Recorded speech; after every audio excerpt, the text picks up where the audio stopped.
নমস্কার, অ্যাস্ট্রোইজডমে সবাইকে স্বাগত। আপনি কি জানেন মার্চ 11 থেকে 20 তারিখের মধ্যে গ্রহগত পরিবর্তন আপনার একাডেমিক সাফল্য, মনোযোগ এবং পরীক্ষার ফলাফলের উপরে প্রভাব ফেলবে?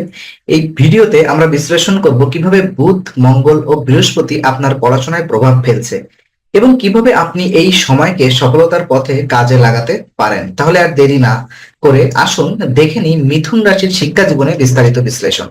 তো সামগ্রিক চিত্র থেকে আজকের বিষয়বস্তু আমরা দেখে নিব।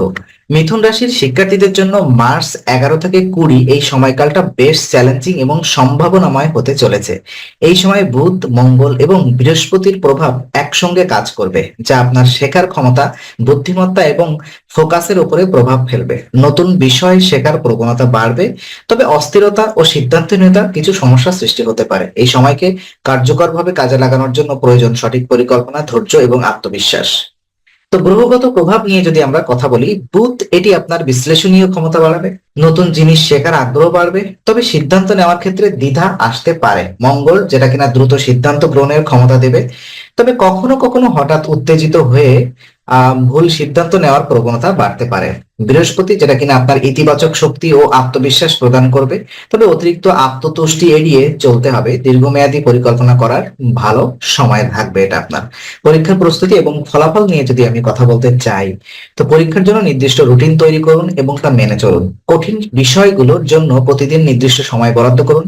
দীর্ঘ সময় পড়ার পরিবর্তে ছোট ছোট বিরতি নিয়ে পড়লে মনোযোগ বেশি থাকবে। গুরুত্বপূর্ণ বিষয়ে সংক্ষিপ্ত নোট তৈরি করুন। পরীক্ষার আগে ধ্যান ও মেডিটেশন করুন মনোযোগ বাড়ানোর জন্য। তো চলুন দেখে নিই আপনার শিক্ষার জন্য শুভ ও অশুভ দিনগুলা।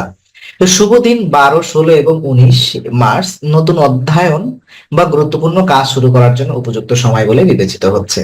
আর অশুভ দিন 14 এবং 17 মার্চ, যেটা কিনা আপনার একাডেমিক ক্ষেত্রে বিভ্রান্তি আসতে পারে, তাই সতর্ক থাকুন। শুভ সময় সকাল 8টা থেকে 10টা ও বিকেল 4টা থেকে 6টা। এই সময় পড়াশোনার জন্য সব থেকে ভালো বলে বিবেচিত হচ্ছে।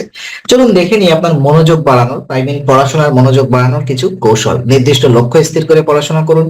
অল্প সময় ধরে বিরতি নিয়ে পড়লে বেশি মনে থাকবে। শারীরিক ও মানসিক সুস্থতার জন্য নিয়মিত ব্যায়াম করুন। ধ্যান বা মেডিটেশন করলে মনোযোগ অনেক বৃদ্ধি পাবে।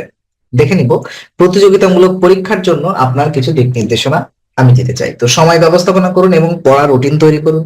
পূর্বের প্রশ্নপত্র সমাধান করুন। স্ট্রেস কমাতে হালকা ব্যায়াম ও মেডিটেশন করুন এবং পরীক্ষার আগ পর্যন্ত ঘুম নিশ্চিত করুন। পরীক্ষার আগে পর্যাপ্ত ঘুমটা আপনাকে নিশ্চিত করতে হবে। তো সফলতার জন্য বিশেষ কিছু দিক নির্দেশনাও রয়েছে। তো সেটা হচ্ছে, পড়াশোনার সময় সবুজ ও হলুদ রং ব্যবহার করুন। প্রতিদিন গণেশ মন্ত্র জপ করুন, যদি সেটা কিনা আপনার ইষ্ট দেবতা হয়, অথবা আপনি আপনার ইষ্ট দেবতার মন্ত্র জপ করতে পারেন। পরিকল্পনা মাফিক অধ্যয়ন করুন এবং নিজেকে শান্ত রাখুন। তো এই ব্যাপারগুলো যদি আমি সামগ্রিকভাবে আলোচনা করি, তাহলে মার্চ 11 থেকে 20 শিক্ষা জীবনে নতুন সুযোগ ও কিছু চ্যালেঞ্জ বয়ে আনবে।